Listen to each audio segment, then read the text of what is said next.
Hi friends, welcome back to my channel. This is Vivek.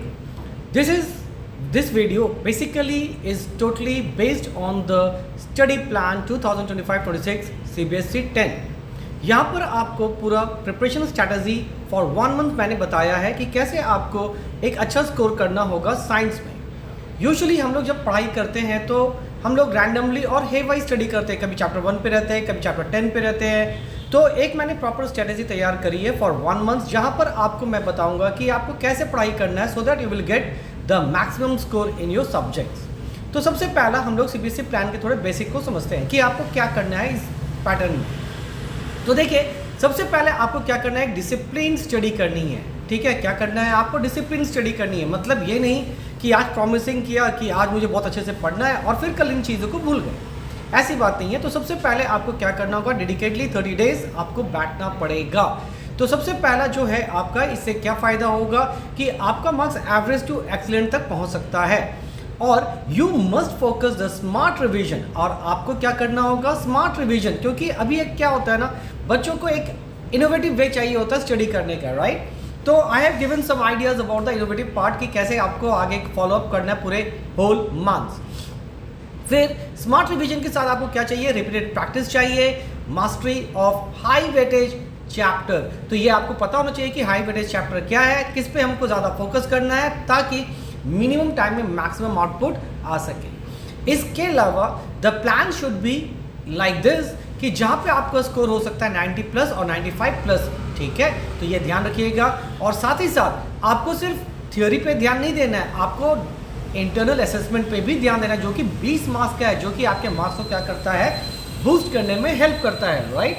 So you have to plan on the both side. तो खैर, practical assessment it is all about your school part. तो आप अच्छे से practical file जमा कीजिए, सारे theories अच्छे से पढ़िए, that is a part of that. अब आते हैं हम लोग सीबीएसई 10 के पैटर्न्स को लेके। देखो, सीबीएसई का जो पैटर्न होता है वो क्या है, बेसिकली थ्योरी पेपर कितने मार्क्स का होगा, 80 मार्क्स का।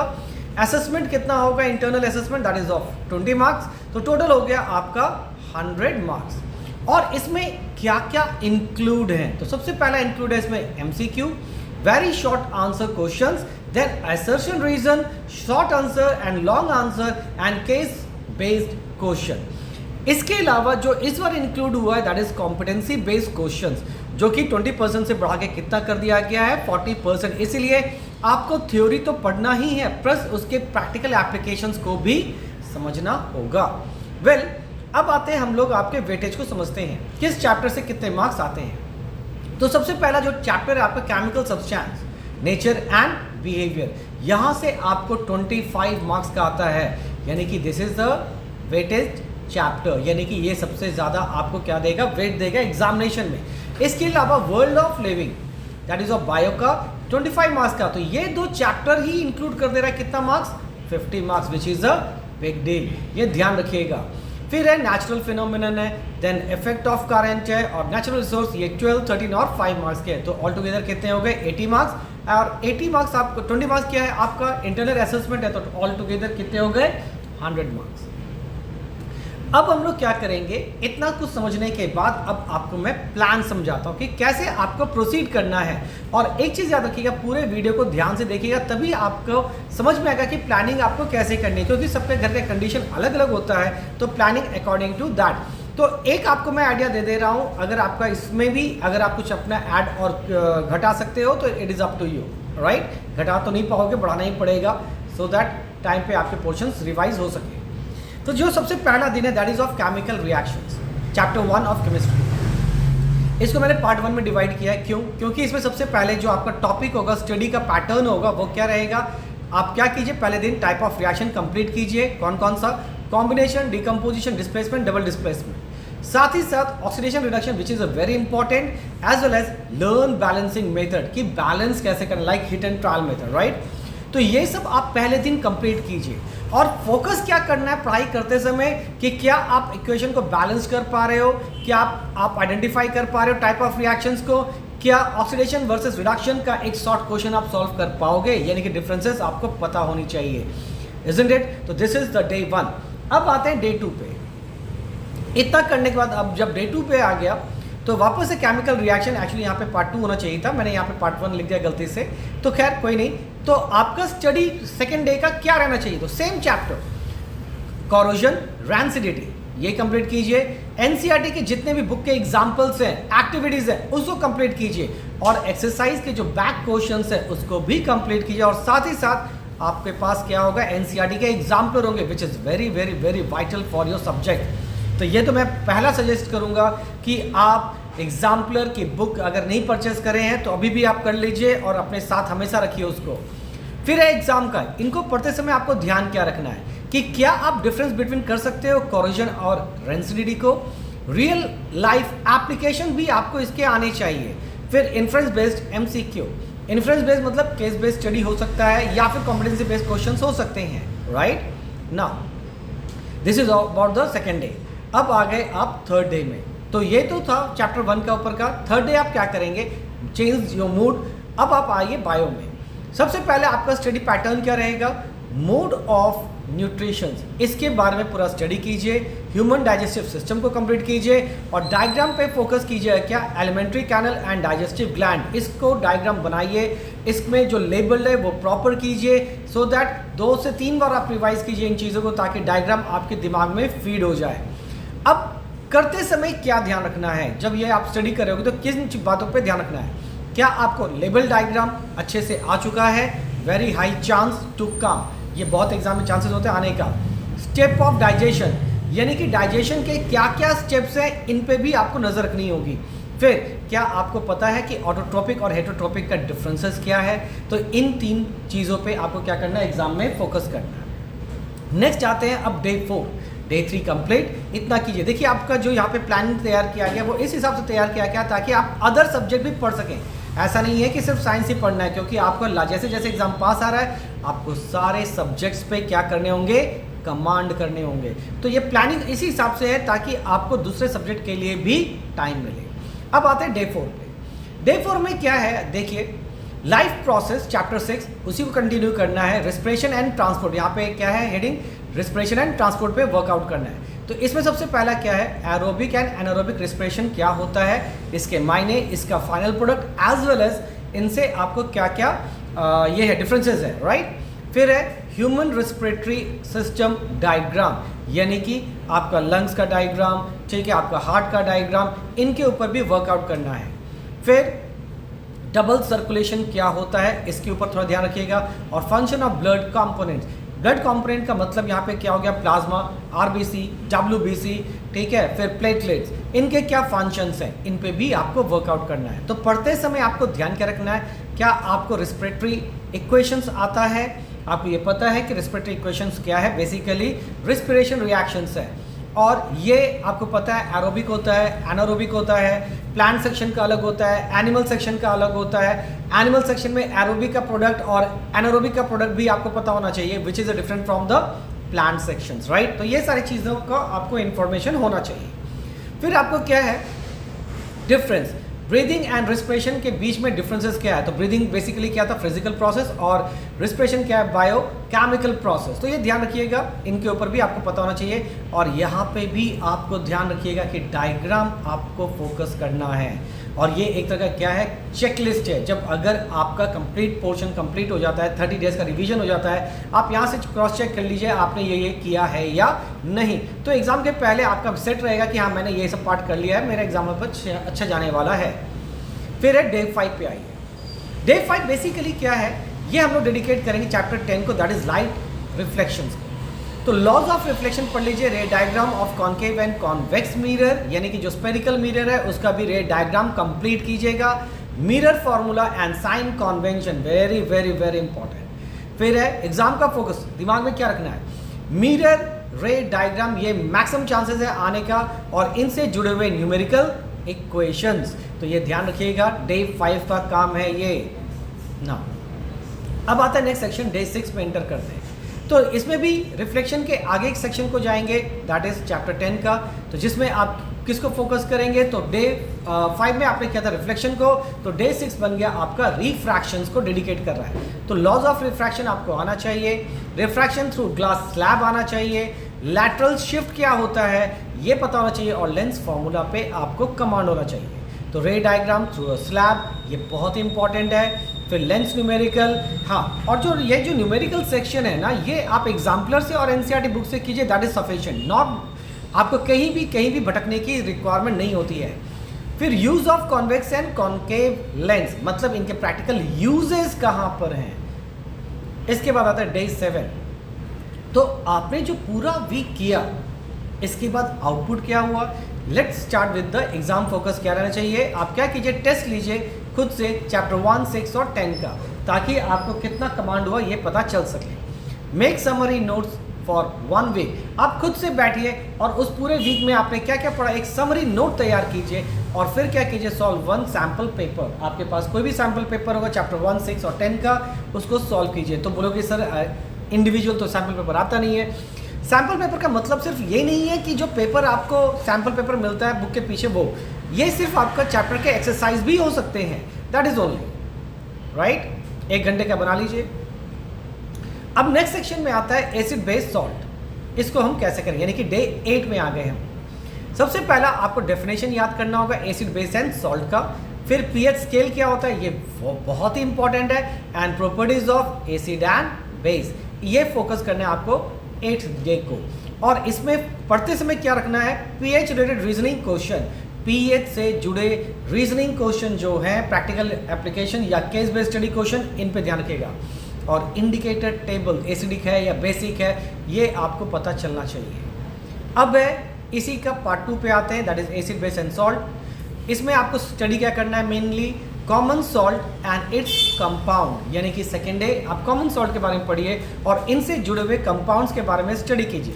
फिर uses of bleaching powder, baking soda, washing soda, plaster of Paris, इसके ऊपर एक जिस्ट ले लीजिए अच्छे से, और नेम फॉर्मूला यूजेस। तो आपका एग्जाम में दिमाग में क्या रखना है कि किस फॉर्मूला का क्या नाम होता है, उसका अगर आपको केमिकल का नेम पता है तो उसका फॉर्मूला क्या होगा, और फिर उससे जुड़े यूजेस क्या होंगे।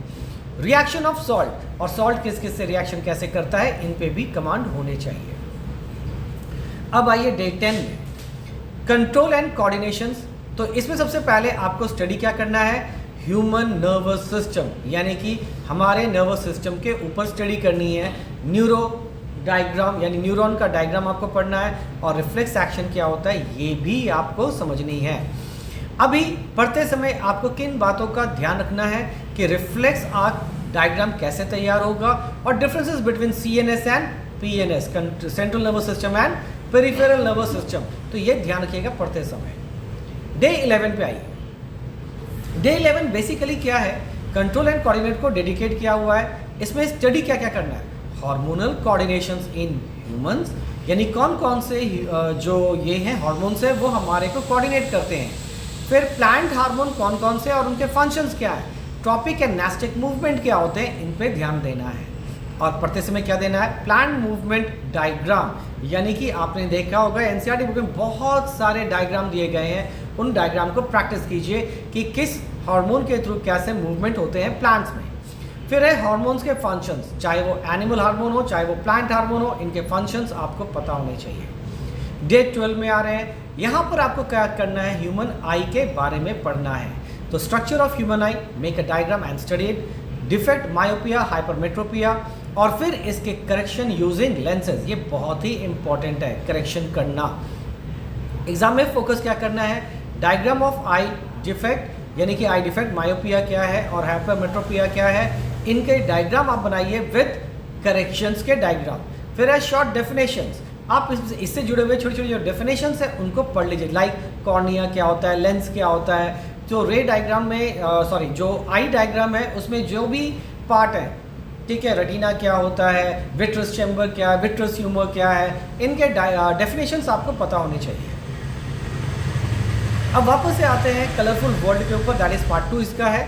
इसमें आपको स्टडी क्या करना है, डिस्पर्सन क्या होता है, एटमॉस्फेरिक रिफ्रैक्शंस कैसे होते हैं, that is twinkling of star, ठीक है, रेनबो फॉर्मेशन, और स्कैटरिंग ऑफ लाइट कैसे होता है, राइट।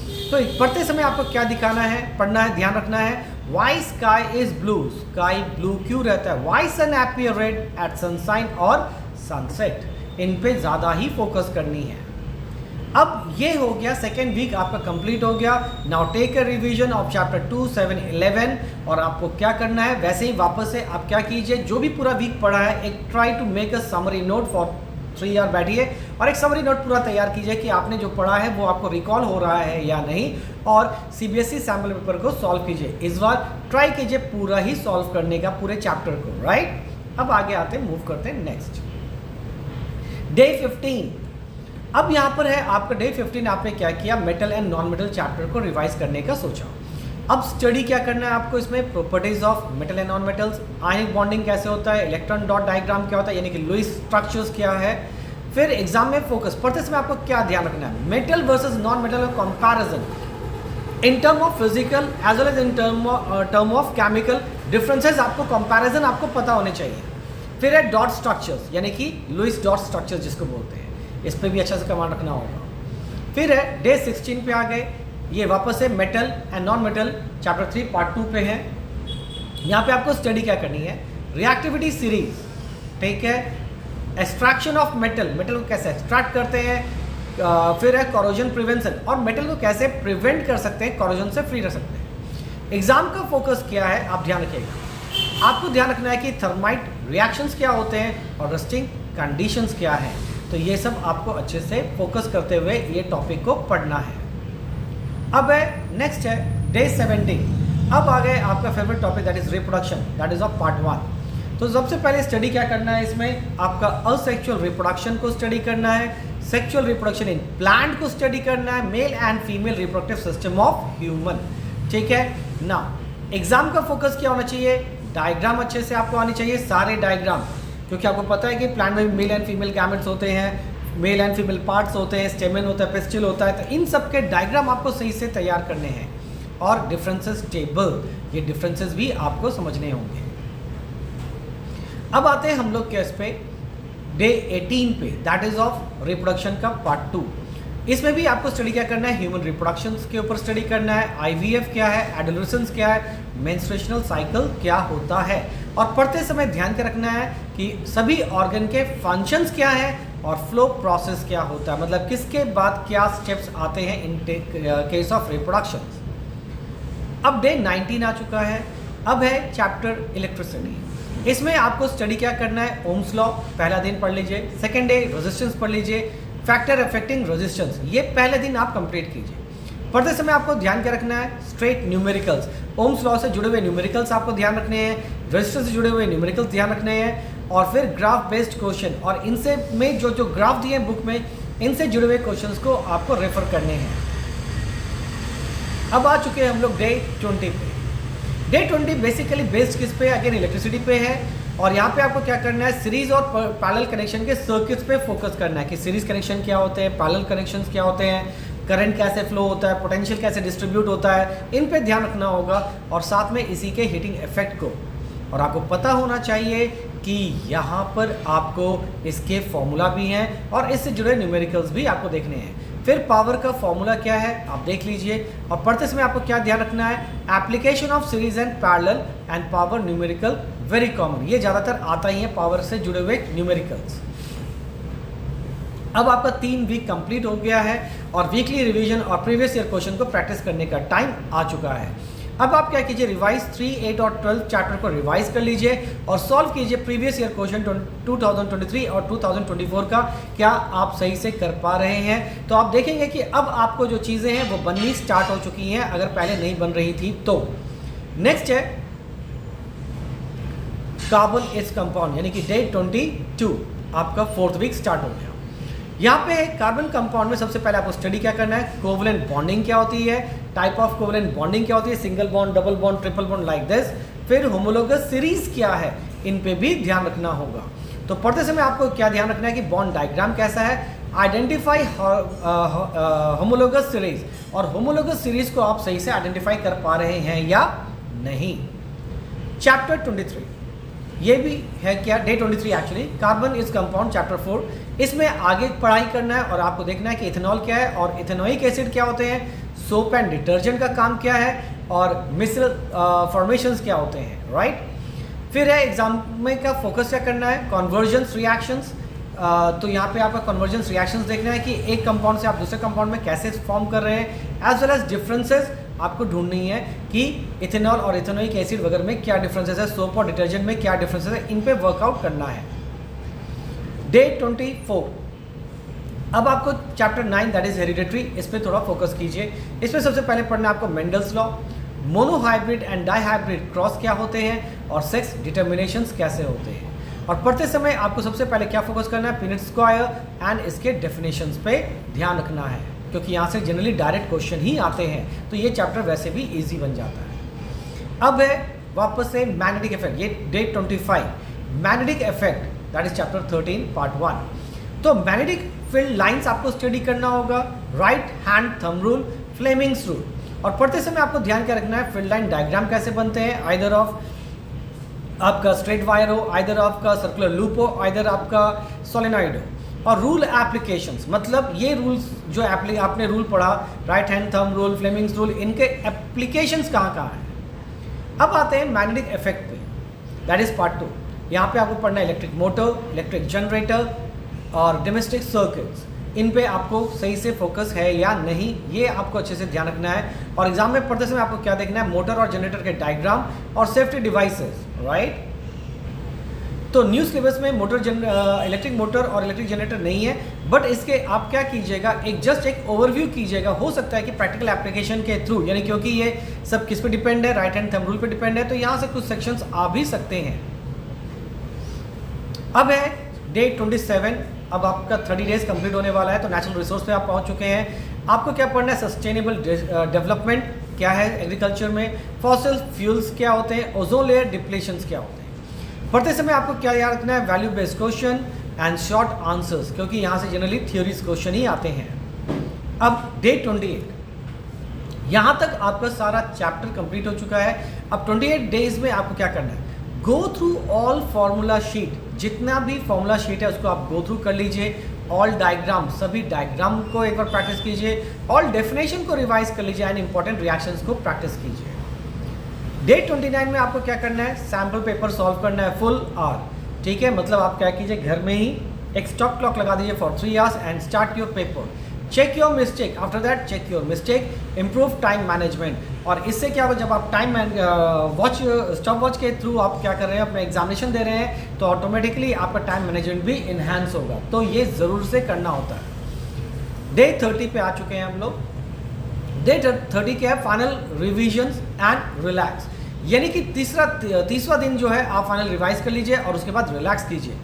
सॉल्व 3 या full length CBSE paper time, यानी कि आप क्या कीजिएगा, फुल लेंथ का पेपर सॉल्व कीजिए 3 घंटे में, ठीक है। सॉल्व 3 फुल लेंथ, मतलब 3 सैम्पल पेपर आपको सॉल्व करने हैं। और क्या करना है, फिर आपको मीटर लगाना है, यानी टाइम लगाना है, स्टॉप वॉच क्लॉक लगाना है। Check mistake and revise week topic, और आप चेक कीजिए कि कौन कौन सा वीक टॉपिक अभी भी है, उसको वापस से रिवाइज कीजिए। Revise diagram, formula, reactions, read NCERT summaries and important terms. अब subject wise top tips, to score 90 to 95 plus. Physics में देखिए, फिजिक्स में आपको ओवरऑल क्या करना होगा, कीप द फॉर्मूला नोटबुक। तो जो भी आपने जब फिजिक्स पढ़ा, जिस दिन पढ़ा, आप क्या कीजिए, साथ में एक फिजिक्स का एक छोटी सी कॉपी परचेस कर लीजिए, उस पर लिखिए फिजिक्स फॉर्मूला, और सारा फॉर्मूला वहाँ पे एंट्री करते जाइए। ऐसा क्यों, ताकि एग्जाम के पहले भी उसको रिवाइज करने में ईजी हो, राइट। ऑल रे डायग्राम्स, वहाँ पे सारे रे डायग्राम्स भी बने होने चाहिए। Solve numerical from NCERT plus exemplar, NCERT और एग्जाम्पलर का सारा न्यूमेरिकल आपको सॉल्व करना है compulsory. Focus electricity, light and magnetism, क्यों, क्योंकि यहाँ से बहुत अच्छा खासा मार्क्स आता है आपके एग्जाम में। ना केमिस्ट्री में आते हैं, मेमोराइज की केमिकल रिएक्शन, सारे केमिकल को अच्छे से रिवाइज कर लीजिए। Learn acid based salt concept, right all reactions, chart colour changes, और कलर चेंजेस, जिस रिएक्शन में कलर चेंज हो रहा है या किसी रिएक्शन में गैस फॉर्म कर रहा है, ये सारी चीज़ें आपको मेंशन होनी चाहिए। आपका फोकस मेनली किस पे ज़्यादा रहना चाहिए, कार्बन कंपाउंड और एसिड बेस, क्योंकि ये मार्क्स पिकिंग चैप्टर है केमिस्ट्री का। अब आते हैं बायो में। तो बायो में प्रैक्टिस डायग्राम में आपको मेनली प्रैक्टिस क्या करना है, nephron, heart, brain, reproductive system. Learn term and definitions, सारे टर्म्स को लर्न कीजिए और डेफिनेशन को याद कीजिए। Right short flow chart for processes, जैसे आपका जो भी प्रोसेसेस है जैसे डाइजेशन प्रोसेस है, इसका एक फ्लो चार्ट बना लीजिए। रेस्पिरेटरी प्रोसेस है, इसका एक फ्लो चार्ट बनाइए, और इस तरीके से आपका क्या होगा, रिवाइज अच्छे से होगा। फोकस क्या करना है आपको, लाइफ प्रोसेस एंड हेरिडिटी, क्योंकि यहाँ से 25 मार्क्स के क्वेश्चंस आते हैं। अब लास्ट मिनट टिप्स क्या है वो देखिए before the exam. Do not study new topic. इतना कुछ करने के बाद अब आप गलती ना करें कि कोई नए टॉपिक को आप ले और फिर उसमें कंफ्यूज होना स्टार्ट करें। Revise only formula sheet and short notes. जो भी आपने फॉर्मूला शीट बनाया था, शॉर्ट नोट्स बनाया था, उसी से रिवाइज कीजिए। Practice 1 previous year question, light revisions, हल्का फुल्का रिवाइज कर लीजिए। Sleep properly before examination date. Exam के पहले आप अच्छे से सोइए। Attempt easy questions first. पहले इजी क्वेश्चन को अटेम्प्ट क्या कीजिए। Avoid spending too long on single question, और ज़्यादा टाइम स्पेंड ना करें एक सिंगल क्वेश्चन में। तो this is all about 30 days plan, जहाँ पे आप अच्छा स्कोर कर सकते हैं। ठीक है, थैंक यू।